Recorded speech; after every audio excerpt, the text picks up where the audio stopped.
अब तो आप वो कर रहे हैं, मगर आपसे तो बात ही नहीं हो पाएगी ना, आप तो आइयो ही नहीं ना उसमें। ये तो नहीं। आप आओ पहले। मैं भी 27 को ज्वाइन किया हूँ। आपने ज्वाइन किया, मगर अब तो आप चार्ज पे है ना, आप ही मैं चार्ज देखेंगे। पे हूँ, मैं परमानेंट हूँ। तो इसमें इनको 3 योजना का लाभ दिलवाया जा रहा है। स्टॉप। एक तो SC/ST का आगे आज जाएगा शाम को कल बजट आया, अच्छा, तो 4,12,500। मुझसे थोड़ा पीछे को हो जा रहा ये देख लीजिए, ये है। एक सेकंड। आप कब आए यहाँ? मैं 27 को है। आप 27 में आए। 27 को। फिर भी 7 दिन के अंदर वो पैसा जमा कराना होता है, आपको पता है? हाँ, ये उसमें रूल में मैं आपके खिलाफ SC/ST एक्ट का मुकदमा करा सकता हूँ, आपको पता है? नहीं पता तो मैं आपको बता देता हूँ कि अगर आपने 7 दिन में पैसा इनके खाते में नहीं भेजा ना, CO साहब को भी, CO साहब और आप पे दोनों मुकदमा करा, DM साहब पे भी 1 मिनट लगी कराने में। बहुत छोटा सा काम है मेरे लिए, चुटकी भर का। आप चाहोगे मुकदमे में फंसना? ये अच्छा नहीं है। दूसरी बात, अभी तक इस परिवार को परमानेंट सुरक्षा नहीं मिली और आप जानते हैं क्या माहौल है। ठीक है, PSC लगी हाँ, आप पहले परमानेंट सुरक्षा ऑर्डर कराओ इनके लिए। लगी है। ठीक है, PSC ठीक है, अच्छी बात है, लगी, लेकिन परमानेंट सुरक्षा का ऑर्डर कराओ। ये कहीं जाएंगे तो क्या करेंगे? कहाँ जाएंगे? PSC बंद के बैठ जाएंगे? इनके बच्चे क्या स्कूल नहीं जाएंगे क्या? हमारी ये जिम्मेदारी है कि यहाँ सुरक्षित माहौल बने। वो कैसे बनेगा? वो तब बनेगा जब हम इसको प्रशासन के माध्यम से। यस, अब वो नहीं बन रहा है। आप इस बात को समझ सकते हो, मैं इस बात को समझ रहा हूँ और आप भी समझ लो, नहीं बन रहा है वो। अगर वो बनता तो शायद इनको मेरी जरूरत नहीं पड़ती, ये आपके फिर भरोसा करके चैन से घर बैठ जाते, क्योंकि इस वर्दी में बहुत ताकत है।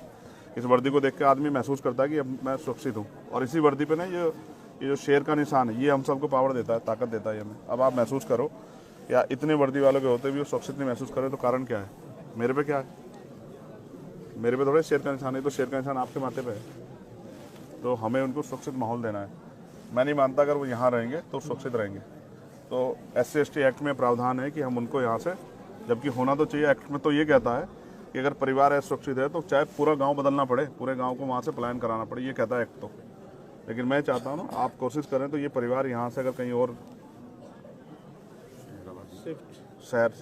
शहराबाद में शिफ्ट हो जाए तो ये अपना जीवन जी सकते हैं। घटना होगी, मैं उससे नहीं कह रहा हूँ, उस पर बार बार चर्चा नहीं करना चाहता हूँ, लेकिन अब हमें ये साबित करना है कि हमारे यहाँ कानून व्यवस्था अच्छी है और हमारे यहाँ हर आदमी अपनी ड्यूटी कर रहा है।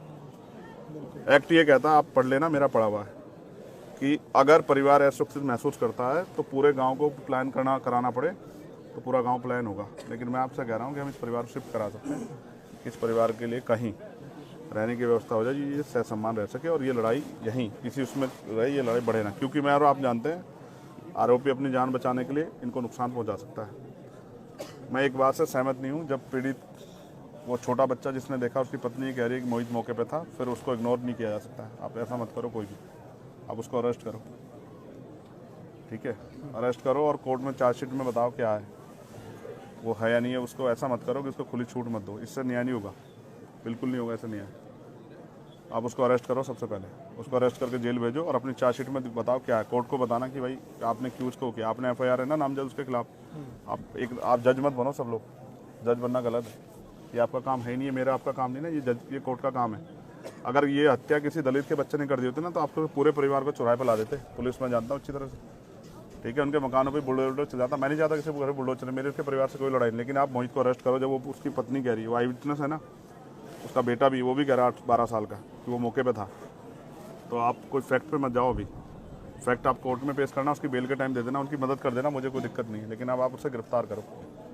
और अगर आप ये सोचते हो कि भाई गिरफ्तार नहीं करेंगे तो फिर मुझसे कोई उम्मीद मत करो। बिल्कुल, मैंने तो कह दिया कि हम 8-10 दिन बाद एक बड़ा प्रोटेस्ट करेंगे और अनिश्चितकालीन करेंगे। बिल्कुल, मुझे कोई वो नहीं है, मेरे पास कोई ऐसा मेरी नौकरी नहीं है ना, मैं कोई ऐसा, मैं सदन में मेरे बगैर नहीं चलेगा। मैं नहीं जा रहा हूँ कहीं भी, मैं तो आ जाऊँगा।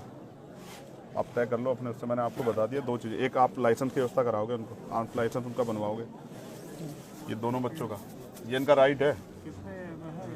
2 भाई हैं ये, दोनों भाइयों, क्योंकि इनको तो खतरा है ना, इनको तो चाहिए आर्म्स लाइसेंस। मुझे और आपको थोड़ा चाहिए, जिसको खतरा उसी को जरूरत है ना भाई। आर्म लाइसेंस किस लिए? उसी के लिए ना जो जिसको खतरा है सुरक्षा में। तो जिनके भाई की डेथ होगी और जिनके परिवार में पहले से भी, मैं पहली घटनाओं पर नहीं जा रहा ना कि वो संदिग्ध मान रहा हूँ मैं उनको, लेकिन उनको तो अभी तो उनका ताजा हुआ है ना, और उनको धमकी मिल रही है। कौन है वो? विजय सिंह, क्या नाम बता उसका? विजय सिंह जो धमकी दे रहा है, ये क्या बात हुई? क्यों शर्मा जी, ऐसे धमकी मिलेगी तो फिर पुलिस का क्या फायदा? उसको कहो ना धमकीबाज को, हैसियत में रहना। क्या हो गया कि मर गए लोग इस देश में? क्या नाम है उसका? विजय सिंह। वो पहले भी कई बार जेल वेल गया, ये उसकी बेल वेल कराता तो जेल गया है। ऐसा मत सोचो ना, ये ऐसा माहौल मत बनने दो ना आपकी वर्दी पे साख पे बात आ जाए, ऐसा क्या होगा। आपके लिए भी जाति में मायने रखती है, मुझे तो नहीं लगता मायने रखती है, बिल्कुल नहीं रखनी चाहिए। जब आपने वर्दी पहन ली और आप उस कुर्सी पे बैठ गए तो कोई जाति नहीं हो सकती है। कोई जात नहीं है। तो इसलिए आपसे कह रहा हूँ, एक तो उसको विजय को समझाओ कि अपनी हैसियत में रहे, उससे बाहर ना जाए। अगर वैसा मन हो तो फिर ये खराब हो जाएगा, और हम किससे कमजोर नहीं, ये बात अच्छी तरह समझ लें। और हमने कई बार राजीव हमारे यहाँ रह गए, वो जानते हैं, हम उसमें पढ़ना नहीं चाहते, बिल्कुल कह रहा हूँ, बिल्कुल। लेकिन अगर बच्चों पे आंच आ गई ना तो मुझसे नहीं बुरा होगा कोई, ये बात आप सोच लेना। अगर आप किसी ने मुझे बताया ना, मैं इनसे मैंने नहीं दिया नंबर, इनको टच में रहूंगा। अगर इन्होंने कहा धमकी कोई दे रहा है तो फिर मैं यहीं आके बैठ जाऊंगा, निश्चिंत रहिए, मैं नहीं जाऊंगा, मेरा घर है। फिर आप अपने आप संभालना कोई प्रॉब्लम नहीं कि वो हम देख लेंगे इसको। बिल्कुल निश्चिंत रहिए। एक इनका पारिवारिक लाभ अलग कर दिया गया है, ठीक है। एक जो है मुख्यमंत्री बाल सेवा योजना, ठीक है, वो कर दिया गया, वृद्धावस्था पेंशन कर दिया गया। और आप रहने वाले कहाँ के? मैं अम्बेडकर नगर का हूँ। Very good. मैं आपसे रिक्वेस्ट कर रहा हूँ, आपकी कलम में बहुत ताकत है, और डीएम साहब से मैं कहूँगा, एक तो इनके लिए पेंशन का प्रावधान है, इसकी माता जी के लिए वो पेंशन का प्रावधान आप कर सकते हैं, जबकि इसमें कल ही चर्चा हुई है। हो गया। आप भी जानते हैं ना भाई, कल से पहले चर्चा नहीं हुई ना। 27 ज्वाइन किया तो मुझे पता चला, तो मैं फिर आकर एक्टिव किया। आप महसूस करो ना, कल ही इनसे आधार कार्ड मांगे ना, ये नहीं हुआ है। देखो, अगर आप ही सब लोग अपने आप सही कर देते ना तो मेरी जरूरत नहीं पड़ती। क्या करेगा चंद्रशेखर, मैं भी आपसे ही कहूँगा ना भाई, मैं किसे कहूँगा। तो नहीं हुआ, वो सच बात बता रहा हूँ, नहीं हुआ, उस तरह से नहीं हुआ। हो सकता है कोई दबाव, कोई प्रेशर हो। आधार कार्ड ज्वाइंट खाते के लिए मांगे जाएंगे बच्चों कल वो सबसे पहला वो है, वो एक्ट का हिस्सा है, वो हमारी ताकत है। पहले आप ये बताओ, ये लड़ेंगे कैसे ये अपने भाई? अगर वो बेल के लिए हाई कोर्ट चला जाए,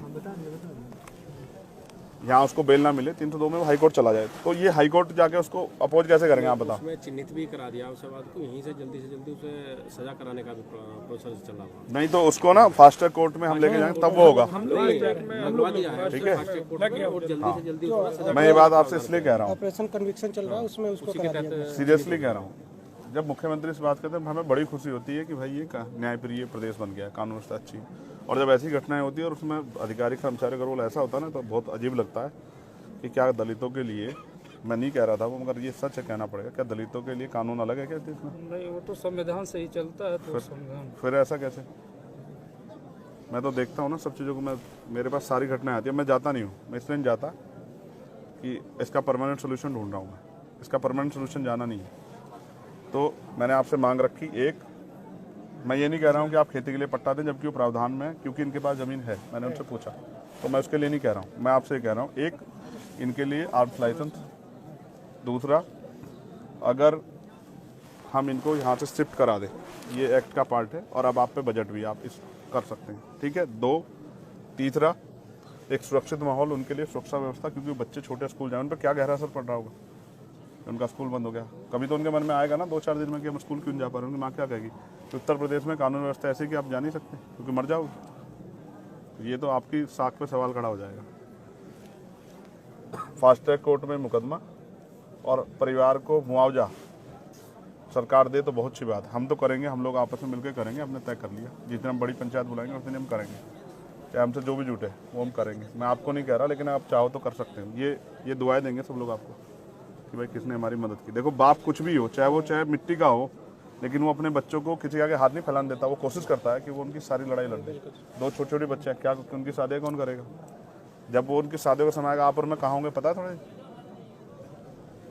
और कौन जिंदा रहेगा कौन है ये भी नहीं पता ना। लेकिन वो बाप था ना, वो सब कुछ कर लेता, चाहे वो कैसे करता, लेकिन वो कर लेता, लेकिन ख़त्म कर दिया ना सब कुछ।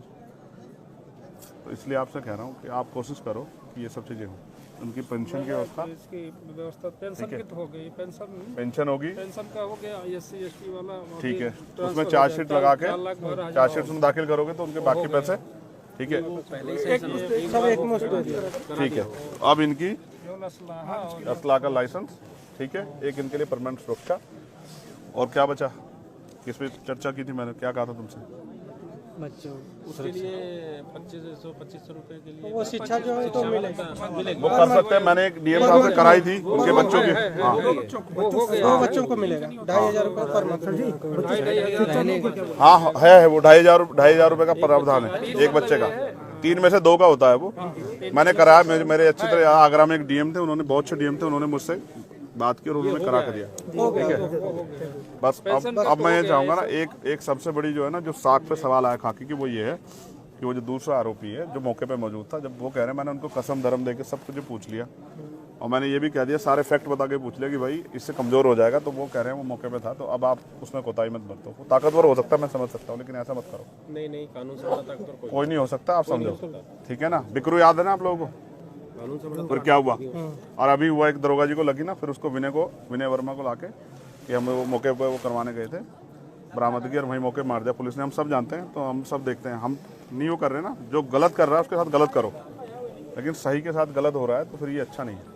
तो इसलिए उसको अरेस्ट करो राजीव भाई, और कह देना चारू मैडम से मैं एक ही उस तक वो करूँगा, मैं आज उनकी रिस्पेक्ट करूँगा अगर वो इस काम कर देंगी, और नहीं करेंगी ना, ऐसे ज़्यादा धमका रही है ना, वो जो सुन रहा था मैं अभी, आप थे पता नहीं कोई अंदर ही, तो कह रही है अच्छा इनकी ज़्यादा मदद करोगे ना और इनको भड़काओगे तो मैं तुम पे ठोके, क्या कर देंगे, ठोके मुकदमा।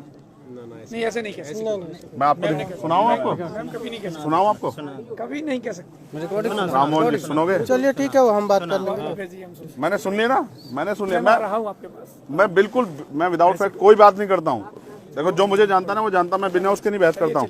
मैंने वो सुनी हो, कह रही है हम करते रहे अपना काम, तुम्हें कोई बात करनी हाँ करो, उनसे बात, उनके रिश्तेदारों को नहीं बात करने, तो क्या कर रहे हो, कैसे होता है कानून व्यवस्था। अधिकतर तो सारी जितनी भी आपकी बातें हैं एसडीएम साहब ने बताया था, परसों ये प्रोसेस में पूरी होगी, एक लाइसेंस वाला इनका फार्म लाइसेंस और स्थापना कर लें। मैं आपको एक सीनियर अधिकारी मानते हाथ जोड़ के आपसे आग्रह करूंगा। 8 तारीख तो है, मेरा आज मैं 11 तारीख को इन्फॉर्मेशन लूँगा और 11 तारीख तक मैं देखूंगा कि आपने कहाँ तक वो बढ़ा दिया। 11 तारीख की शाम को फिर मैं इस पर अपना मत रखूंगा, मैं आपसे बिल्कुल स्पष्ट कह रहा हूँ। उसकी जरूरत नहीं, फिर मैं हो जाएगा। ठीक है, उससे पहले आप ये समझना कि ये आप अप्लाई कर, चंद्रशेखर ने आपसे आग्रह किया हाथ जोड़ के कि उसको आप कर दो। लाइसेंस करा दें। हो जाएगा। मैंने उनको वचन भी दिया कि आपको आपकी सुरक्षा में कोई कोताही नहीं होगी, इसको आप कह के आज ही करा दो सीओ साहब। बिल्कुल बिल्कुल, ठीक है, हाँ आचार लगने से पहले। ये हम कराते हैं। मैं अपने लिए नहीं मांग रहा हूँ ना, देखो आप महसूस करो, मैं तो वो हूँ गोली खा के बैठा हूँ, मैं अपने लिए नहीं कह रहा हूँ। और मैंने नहीं कहा हमारे डीएमएसएसपी को, मैंने उनको लाइसेंस के लिए कहा, उन्होंने मेरी अपनी मजबूरी बता दी, मैंने कहा छोड़ दो, मैंने जब मौत आएगी आ जाएगी, लेकिन इनके पास मौत तब आएगी जब चंद्रशेखर नहीं होगा। तो ये बात आप इसमें करना, और विजय भाई साहब को बुला लेना, बड़े मजबूत आदमी हैं, उनको कहना ये उत्तर प्रदेश है और ये अब इसमें ये चलेगा नहीं जो आप कर रहे हो, धमकाना उमकाना बंद कर दें। आपने अपराध किया तो मरो ना, आप जेल जाओ, क्या वो मुसीबत है, सजा काटो ना, क्यों डर रहे हो। जब आप अपराध कर रहे हो तो फिर क्यों डर रहे हो, अपराध करते क्यों नहीं सोचा आपने फावला चलाते हुए। उसको देखिए सीओ साहब जो धमकी दे रहा है। ठीक है, तो ये मेरा आपसे हाथ जोड़ के आग्रह है सब साथियों से कि आप इसमें मदद करा। हमारी ड्यूटी भी है, आप इसमें हम लोग की ड्यूटी है। आप उसको जल्दी से मुझे बता दो, आप वो काम करके जो मैंने आपसे उम्मीद की है राजू भाई। आप ये हमारे यहाँ बहुत चर्चित चेहरे थे, मैं इनकी बड़ाई नहीं करता, नहीं कह रहा हूँ, इन अपराधी कांपते थे इनके नाम से, सिंघम कहते थे इनको हमारे यहाँ के पता नहीं क्या हो गया। यहाँ भी है, यहाँ भी सर सिंघम, यहाँ भी है सिंघम। दिख नहीं रहा ना मेरे आने से पहले हो जाता तो मान लेता कि भाई वही थे। मैं ये क्षेत्र है। आप रहेंगे राममोहन जी हमारे यहाँ। मैं भोपाल में रहा हूँ, संबंदास जी वाले में मेरी आपकी बहुत मुलाकात है, 2 साल लगातार भोपाल। देखो आप कितने अच्छे, देखो वहीं रह के आना हमारे यहाँ, कितना अच्छा है। यहाँ थोड़ा सा दिक्कत है। ना कोई दिक्कत नहीं, कोई दिक्कत नहीं है।